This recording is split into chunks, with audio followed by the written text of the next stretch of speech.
Isso, chamados para servir a nossa geração. Esse texto está aí em 1 Samuel 13. Eu vou ler dos versículos 1 até o 14, tá? Encontrou aí? Quem encontrou, diga amém. Amém. Quem não encontrou, socorro. Então, espera aí um pouquinho, ajuda quem está perto aí de você aí. Há personagens que impactam a nossa vida, a nossa infância. Sexta-feira nós estávamos conversando antes da reunião do conselho e falando de alguns personagens que marcaram a nossa infância, como MacGyver. Vocês lembram do MacGyver? E teve um que falou, eu gostava muito do motoqueiro Chips.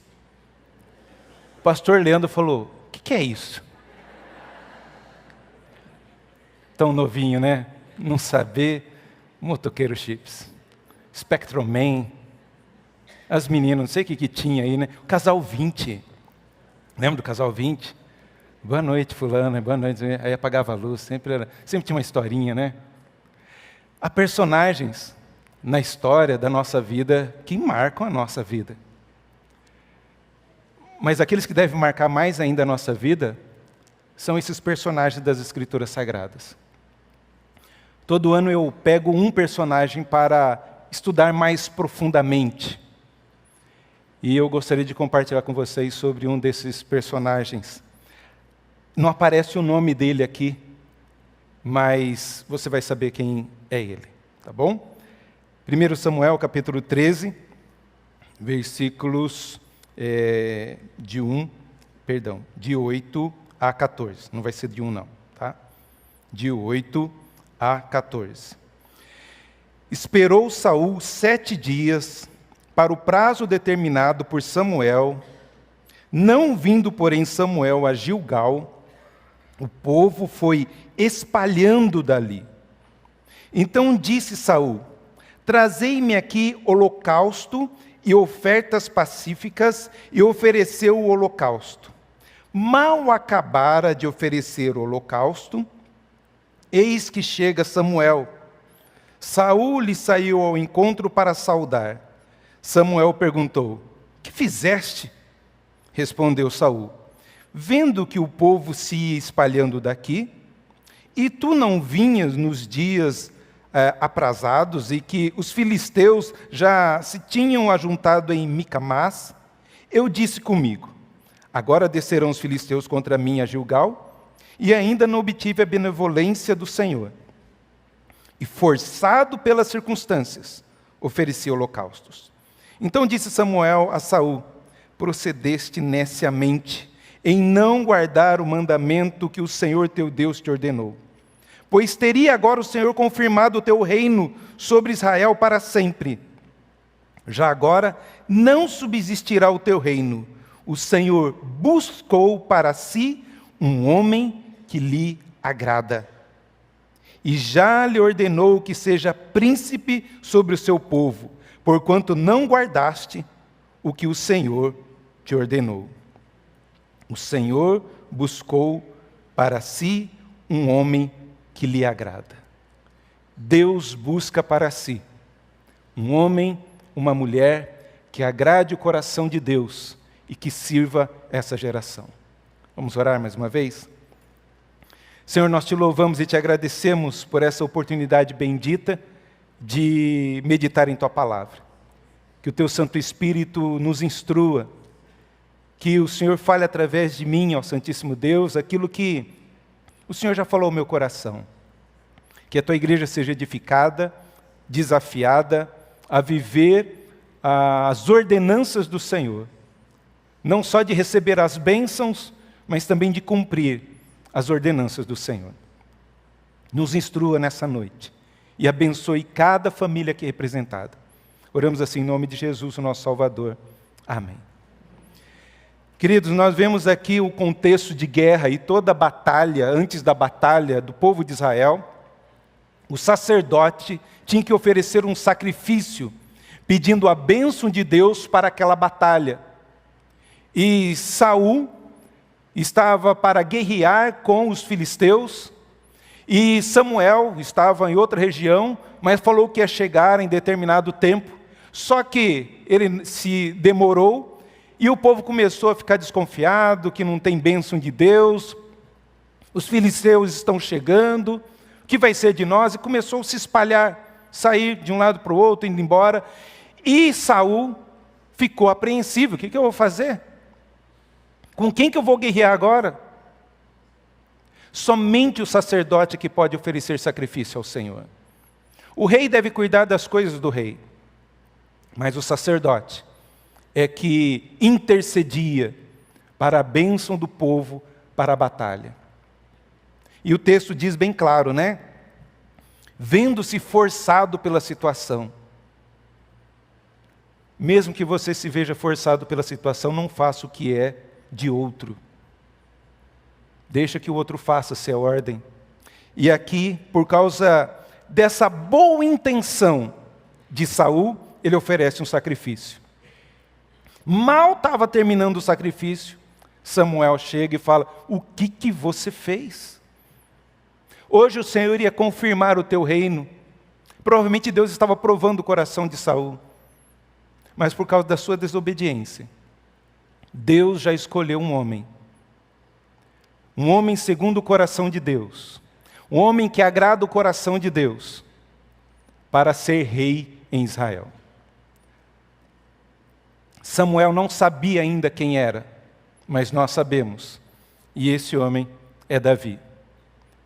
Há outras batalhas ainda, e Davi vai aparecer só lá no capítulo de número 16, quando ele aparece ali, Samuel vai à casa de Davi para ungí-lo como rei. E por que Deus chama Davi? Qual que é o compromisso de Davi? Nós vemos que esse homem segundo o coração de Deus, por razões simples. Um coração sempre quebrantado diante do Senhor, e um coração sempre voltado para fazer a vontade do Senhor. Um texto que marca muito a minha vida, que fala de Davi, é um texto lá de Atos dos Apóstolos, tá bom? Vamos ver se vai, isso. Atos 13:36, já mencionei na última vez que preguei aqui. Tendo, pois, Davi servido ao propósito de Deus em sua geração, adormeceu, foi sepultado com os seus antepassados. Deus chama Davi para servir a sua geração conforme o propósito do Senhor. Davi sabia que Deus tinha colocado ele como rei de Israel para vencer as batalhas, para conquistar as cidades, para governar e instruir o povo, para que aquela geração servisse ao Senhor, para que aquela geração adorasse o Senhor. Enquanto Davi teve vida, ele serviu a sua geração. Fez o nome do Senhor ser conhecido por muitas fronteiras, fora das fronteiras de Israel, para a glória do Senhor. E por isso, em Atos dos Apóstolos, o apóstolo Paulo começa a contar as ações de Deus para a salvação do povo de Israel e para a ação da salvação de nós, hoje, Israel de Deus. Ele começa dos patriarcas, mencionando os nomes, até que chega em Davi, que serviu a sua geração. Um homem segundo o coração de Deus. O versículo 22 vai falar isso. Parafraseando esse texto que nós lemos, achei um homem segundo o meu coração, que vai fazer a minha vontade. E por isso Deus nos chama para fazer a sua vontade. Davi é um dos personagens mais comentados nas Escrituras. São 60 capítulos na Bíblia que fala sobre Davi. No Novo Testamento, 25 referências sobre a vida de Davi, sobre a pessoa de Davi. Ele é o elo entre os patriarcas e Jesus. Jesus é da tribo de Judá, dos patriarcas, da raiz de Davi, descendência de Davi, para vir e salvar o seu povo. Salvar o povo dos seus pecados. Diante disso, sabendo quem é esse Davi, eu gostaria de compartilhar alguns textos, mostrando como que nós podemos ser usados, ser instrumentos nas mãos de Deus, para servir a nossa geração. Lembrando mais uma vez, Deus chama Davi para servir a sua geração, para que o seu nome fosse glorificado. Deus nos salva para servir a nossa geração, para que o nome de Deus seja conhecido, e sendo conhecido, o nome de Deus seja glorificado.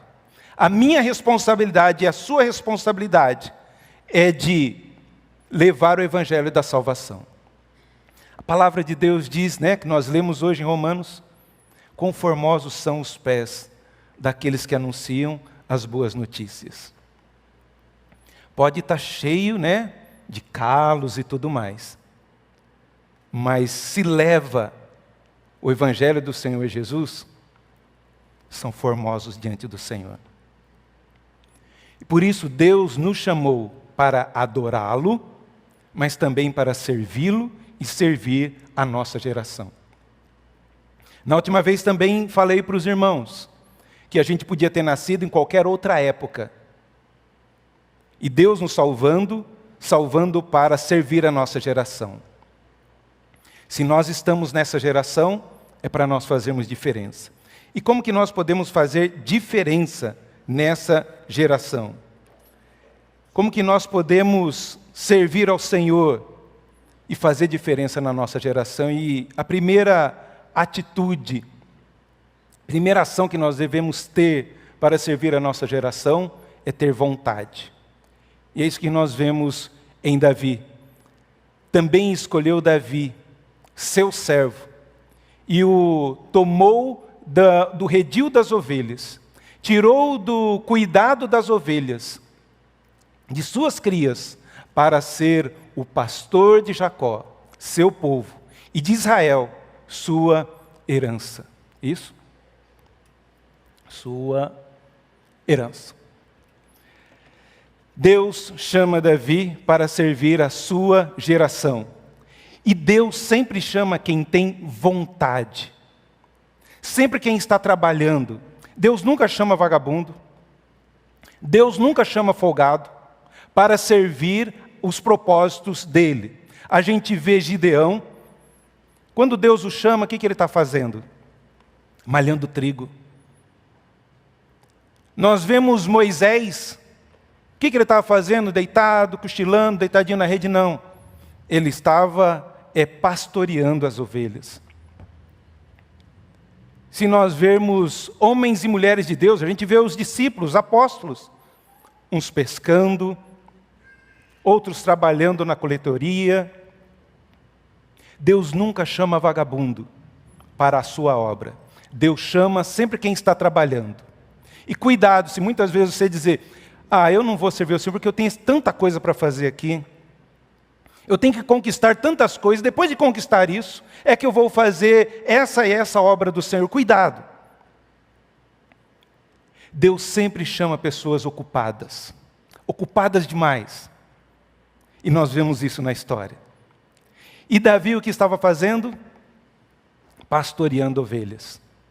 Esquecido pelo pai, pelos irmãos, porque se você vê lá, o Samuel chega, quero conhecer seus filhos, e passa todos os filhos, e não tem mais nenhum. Parece que Jessé der uma pensada. Tem um adolescente aí, mas ele é meio esquisitinho, sabe? Usa umas calças rasgadas, mais para baixo, uns tênis meio estranhos, gosta de fazer umas coisas no cabelo. Não tem nada a ver. Não, mas manda chamar. Porque Deus não vê a aparência. Deus vê o coração. E nós vemos que Deus usa a Davi, porque ele tinha vontade de fazer a vontade do Senhor. E não é isso que nós temos que fazer? Seja feita a tua vontade, na terra como no céu. Nós temos que fazer a vontade do Senhor. Mas eu não sei a vontade do Senhor. Aprenda a fazer a vontade do Senhor. Tem um salmo tremendo, abre aí para mim. Salmo 143, 10. Salmo 143, 10.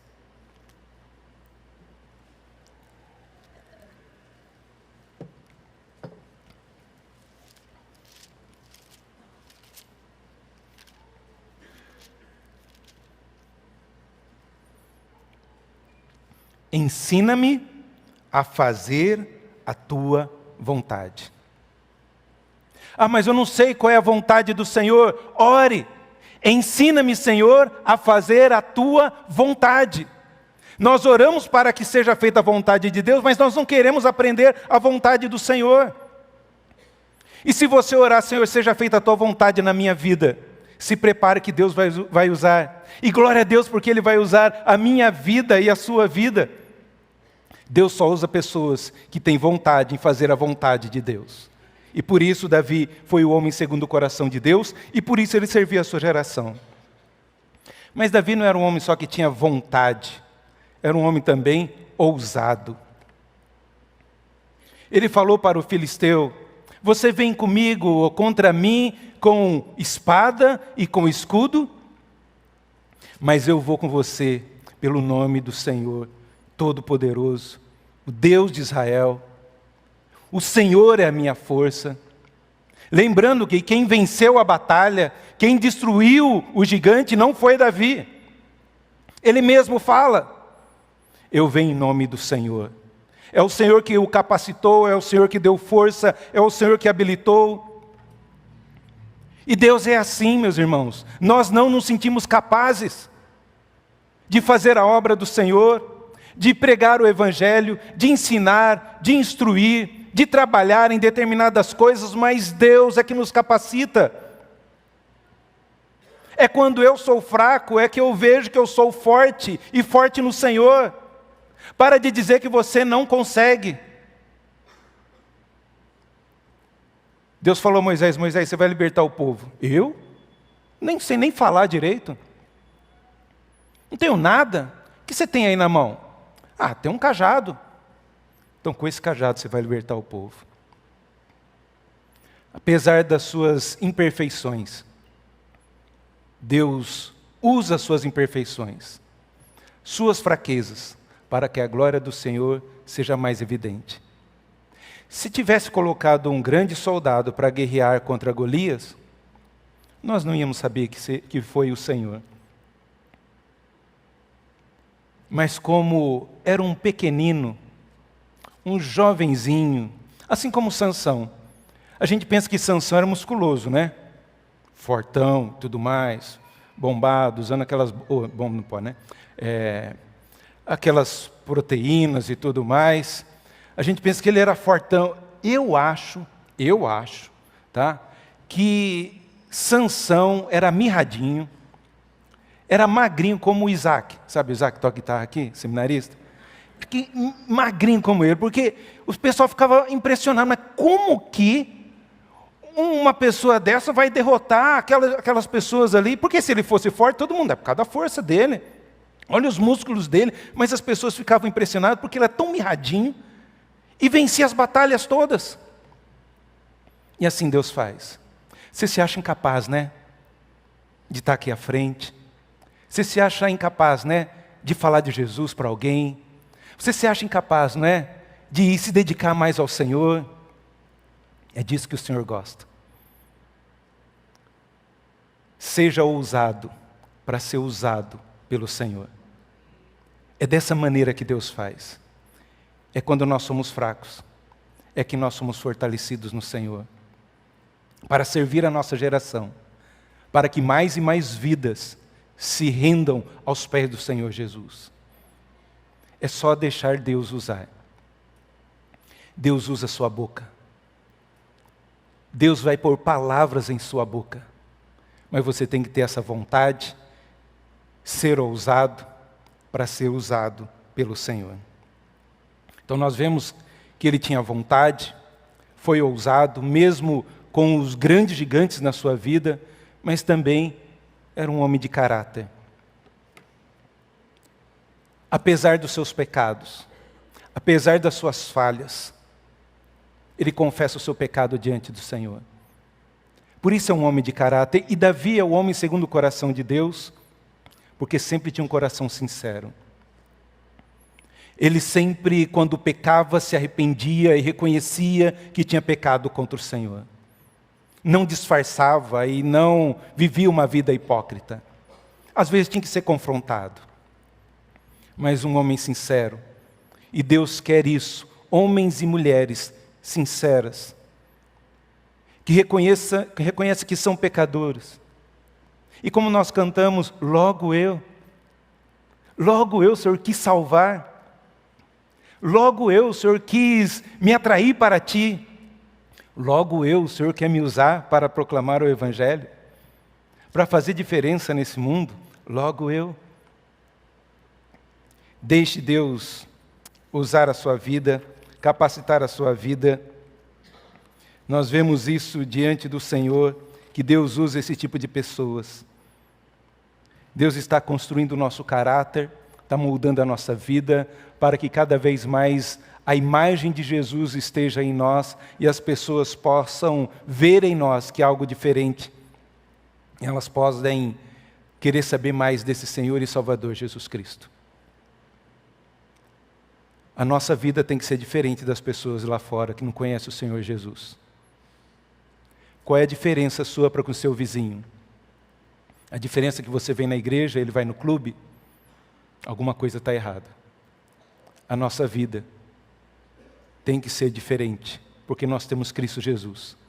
Nós temos que ser sal e luz nesse mundo e nessa terra. Davi, apesar das suas falhas, apesar dos seus pecados, era um homem arrependido e sempre disposto a começar de novo.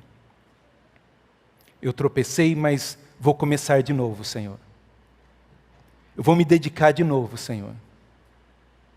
Não foi um rei perfeito, mas foi o melhor rei de Israel, porque tinha um coração quebrantado e contrito.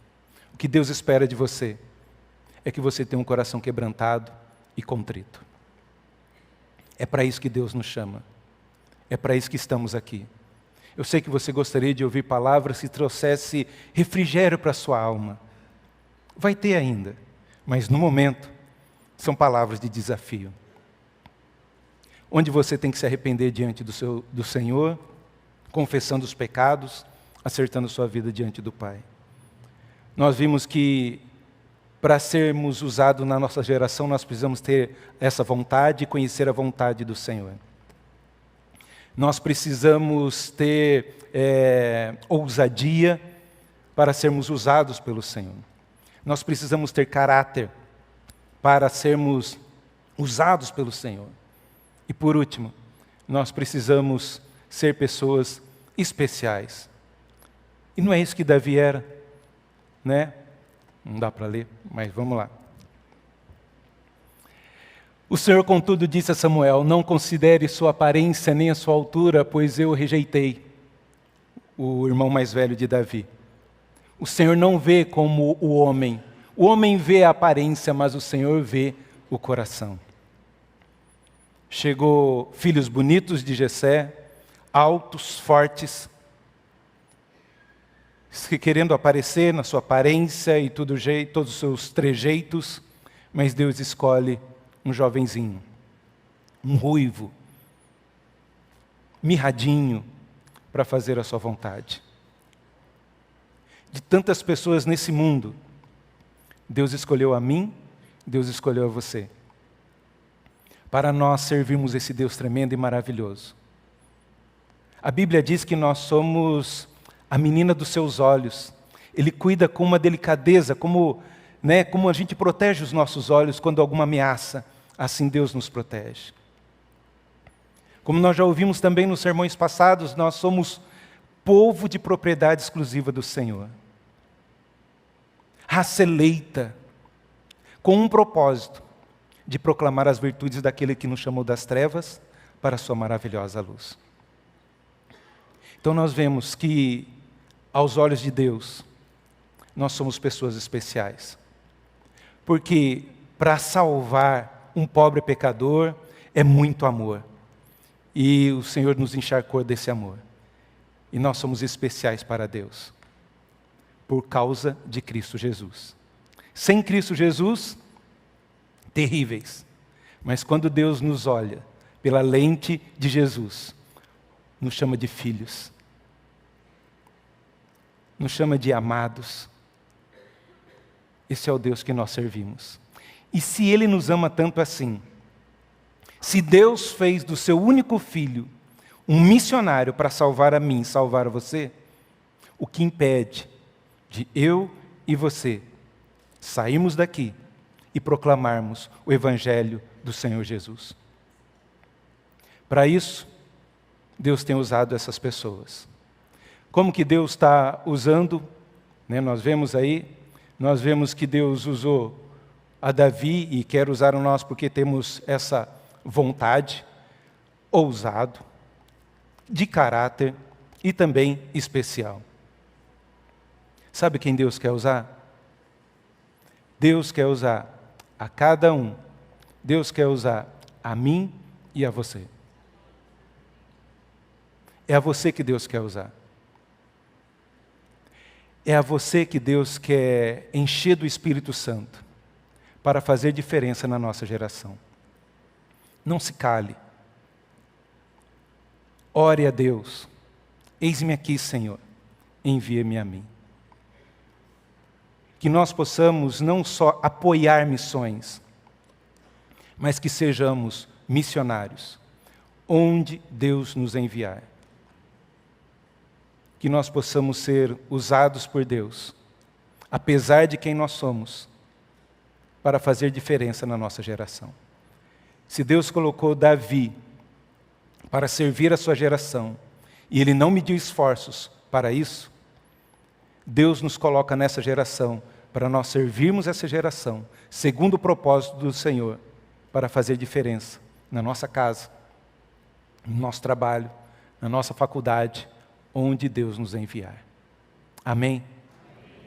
Vamos colocar em pé, vamos orar ao Senhor. Rosivaldo.